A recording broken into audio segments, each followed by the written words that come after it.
नमस्कार दोस्तों, मैं हूं अंजलि और आप देख रहे हैं अंजलि शाह ट्रैवल चैनल। आज दोस्तों हम आपको ले चलेंगे उत्तराखंड की ओर। तो उत्तराखंड जाने के लिए हम पहले चलेंगे देहरादून। देहरादून जाने के लिए आप सड़क से भी जा सकते हैं, हवाई जहाज़ से भी जा सकते हैं और ट्रेन से भी जा सकते हैं। हम चलेंगे ट्रेन से। तो अब आपको मिलते हैं हम देहरादून में।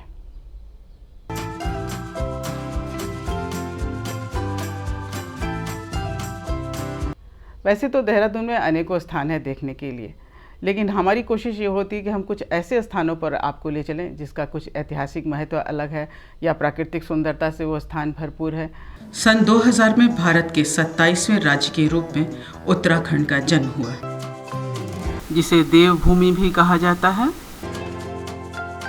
प्राकृतिक सुंदरता से भरपूर उत्तराखंड अनेकों धार्मिक स्थलों के लिए भी जाना जाता है। हर शिखर पे कोई न कोई मंदिर है, तो हर नदी का संगम स्थल धार्मिक मान्यताओं का केंद्र है। पंचबद्री, पंचकेदार, पंचप्रयाग यहाँ की भूमि को देवतुल्य बनाते हैं। गढ़वाल और कुमाऊं 2 मंडलों में विभक्त इस राज्य में 13 जिले हैं और देहरादून इसकी राजधानी है। प्राकृतिक सुंदरता से भरपूर देहरादून में देश के 3 बड़े प्रशिक्षण संस्थान हैं। Indian military academy, Bharat Tibet सीमा सुरक्षा बल का मुख्यालय और फॉरेस्ट रिसर्च इंस्टीट्यूट। ये तीनों ही घंटाघर से 7 किलोमीटर दूर चक्राता रोड पर स्थित है। तो आइए आपको सबसे पहले ले चलते हैं फॉरेस्ट रिसर्च इंस्टीट्यूट, जो केवल अकादमी ही नहीं बल्कि टूरिस्ट इंटरेस्ट का भी स्थान है। यहाँ पर आपको ले चलने का मकसद यही है कि ये एक हेरिटेज प्रॉपर्टी है, जहाँ पर बड़े बड़े ऊंचे ऊंचे वृक्ष हैं जो बहुत पुराने हैं, जिनमें अनेकों दुर्लभ प्रजाति के पक्षी पाए जाते हैं।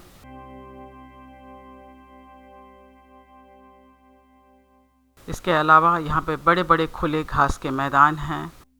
बड़ा संग्रहालय वनस्पतियों का यहाँ पर है। बोटेनिकल गार्डन, म्यूजियम, बहुत कुछ चीज़ें हैं यहाँ पर देखने के लिए। फॉरेस्ट रिसर्च इंस्टीट्यूट की स्थापना 1878 में अंग्रेज़ों द्वारा इंपीरियल फॉरेस्ट स्कूल के रूप में की गई थी, जो कालांतर में फॉरेस्ट रिसर्च इंस्टीट्यूट के रूप में स्थापित हुआ। शोध और अनुसंधान दोनों ही कार्य यहाँ पे होते हैं। इसके अलावा भारतीय और राज्य वन सेवा के अधिकारियों का ट्रेनिंग सेंटर भी यहीं पर है। पड़ोसी राज्यों नेपाल, बांग्लादेश, श्रीलंका, इन सब कॉन्टिनेंटल के लिए भी यही एक इंस्टीट्यूट है जहां पर फॉरेस्ट की ट्रेनिंग दी जाती है। अकादमी 450 हेक्टेयर में फैला हुआ है, जिसमें से 2.5 हेक्टेयर में केवल ये इमारत ही है। इस इमारत के पीछे हिमालय की पर्वत श्रृंखलाएं हैं। आज ये भवन नेशनल हेरिटेज की श्रेणी में संरक्षित है। इसका निर्माण 1906 में हुआ था, जिसके आर्किटेक्ट जर्मन मूल के निवासी G.C. ब्रोमोफील्ड थे। Guinness book of world record में इसे बड़ी ईंटों से बनी बिल्डिंग का गौरव प्राप्त है। इसके अलावा यहाँ पर तमाम हिंदी फिल्मों, रीजनल फिल्मों और कमर्शियल्स की शूटिंग हुई है और चलती भी रहती है। आजकल तो एक नया ट्रेंड चल गया है कि यहाँ पे प्री वेडिंग भी शूट हो रही है। लेकिन इन सब गतिविधियों के लिए यहाँ पर एक सर्टेन गाइडलाइन बनाई हुई है। अकादमी के किसी काम में इन सब चीज़ों से बाधा नहीं आनी चाहिए। तो अब चलिए आपको ले चलते हैं देहरादून के एक दूसरे खूबसूरत स्थल पर। जी हाँ, ये स्थान है क्लेमिंग टाउन का बौद्ध मॉनेस्ट्री। बौद्ध मॉनेस्ट्री का निर्माण 1965 में हुआ था। मंदिर के मार्ग में ही हमको कई बुद्धिस्ट दिखे।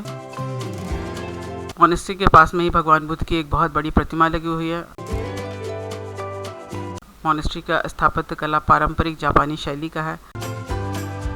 इसे एशिया का सबसे बड़ा नाइग्मा धारा का बौद्ध संग्रहालय माना जाता है। नाइग्मा विचारधारा का प्रतिपादन बौद्ध गुरु रिंचो पद्मसंभव ने किया था। इस संस्थान की स्थापना भी बुद्धिस्ट संस्कृति को संरक्षित करने के लिए की गई है।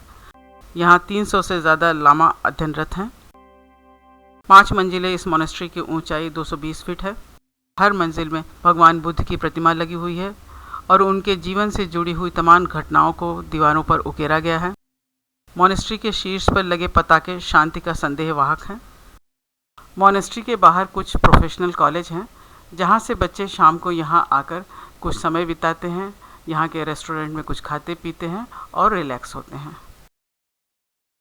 दोस्तों, हमें उम्मीद है कि आपको फॉरेस्ट ट्रेनिंग इंस्टीट्यूट और मॉनेस्ट्री दोनों ही पसंद आया होगा। और अभी समय है तो हम आपको अब ले चल रहे हैं सहस्त्रधारा, जो यहाँ से केवल 12 किलोमीटर की दूरी पर स्थित है। तो चलते हैं सहस्त्रधारा की ओर। देहरादून से सहस्त्रधारा के मार्ग पर दोनों तरफ यूकेलिप्टस के वृक्ष के बीच से गुजरते हुए अत्यंत सुखद एहसास होता है।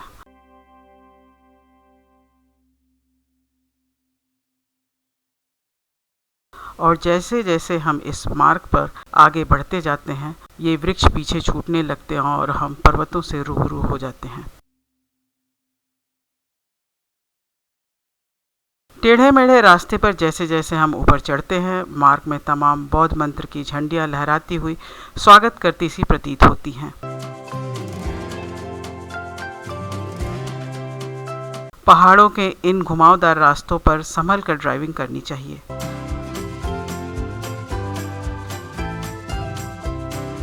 सहस्त्रधारा में 1000 से भी ज़्यादा धाराएं हैं जो केवल बरसात के दिनों में ही दिखती हैं।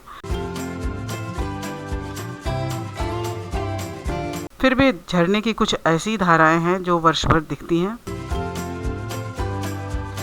जो हमें अभी काफ़ी दूर से ही दिखने लगी हैं। ऐसा माना जाता है कि औषधीय गुणों से भरपूर ये जो जल है, ये असाध्य चर्म रोग को ठीक कर देता है। ऐसा माना जाता है कि पहाड़ों के ऊपर उगने वाली तमाम जड़ी बूटियां और औषधि गुणों के पेड़ पौधों के बीच से गुजरता हुआ ये पानी गुणकारी होता चला जाता है। सहस्त्रधारा का दूसरा आकर्षण यहाँ का रोपवे है, जिसका सफ़र रोमांचकारी तो होता ही है, साथ ही घाटी के विहंगम दृश्यों को भी यहाँ से देखा जा सकता है। रोपवे से जब हम ऊपर पहुँचते हैं तो वहाँ पर थोड़ा ठंडी हवाओं का एहसास होने लगता है। यहीं पर सैलानियों की सुविधा के लिए एक रेस्टोरेंट बना हुआ है, बच्चों के खेलने के लिए एक छोटा सा पार्क है, जहाँ पर आप थोड़ी देर चाय कॉफ़ी पी सकते हैं, सुस्ता सकते हैं। कुछ छोटे मोटे खेल भी मनोरंजन के लिए यहाँ रखे हुए हैं। यानी कुल मिलाकर सैलानियों की सुविधा का यहाँ पूरा ख्याल रखा गया है। सूर्यास्त होने का समय हो गया था, इसलिए हम भी वापस देहरादून लौट आए। दोस्तों, आपको हमारा ये वीडियो कैसा लगा? अगर पसंद आया हो तो प्लीज़ लाइक कीजिए, शेयर कीजिए और सब्सक्राइब करना मत भूलिएगा। अभी हमारा उत्तराखंड का ये सफ़र ख़त्म नहीं हुआ है। अगली कड़ी में हम आपको ले चलेंगे हरिद्वार, ऋषिकेश और उसके आसपास के कुछ स्थानों पर। तब तक आप इंतज़ार करिए और देखते रहिए अंजलि सहाय ट्रैवल चैनल। नमस्कार।